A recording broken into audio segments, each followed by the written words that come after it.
নিজে বলে দিয়েছেন। সূরা ফাতিহাকে বলা হয় আয়াতুশ শিফা, অর্থাৎ শেফার আয়াত।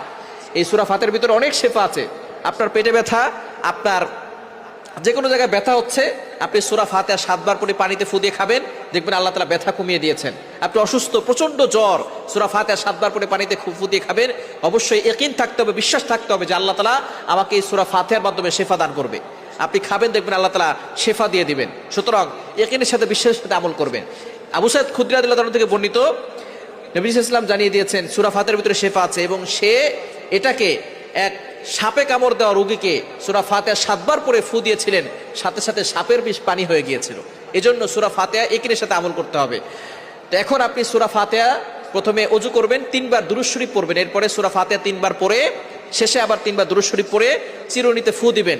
ফু দেওয়ার পরে বিসমিল্লাহ পড়ে মাথা আঁচড়ালে ওই মাথা থেকে চুল পড়বে না, মাথা ব্যথা কমে যাবে, এবং মাথার বিভিন্ন রোগ থেকে আল্লাহ পাক রব্বুল আলামিন তাকে হেফাজত করবেন। অসুস্থ থাকলে আল্লাহ পাক রব্বুল আলামিন তাকে সুস্থতার নিয়ামত দিবেন। এজন্য অবশ্যই সুস্থতা হচ্ছে বড় একটি নিয়ামত, আর মাথা ব্যথা হচ্ছে বড় সমস্যা। মাথা ব্যথা হলে আর মাথাকে জাগিয়ে রাখা যায় না, শুয়ে পড়তে হয়। অনেক সময় দেখা যায় শুইলেও কাজ হয় না। এজন্য অনেক সময় দেখবেন মাথা ব্যথা হয় এবং মাথার বিভিন্ন সমস্যার কারণে চুল পড়ে যায়।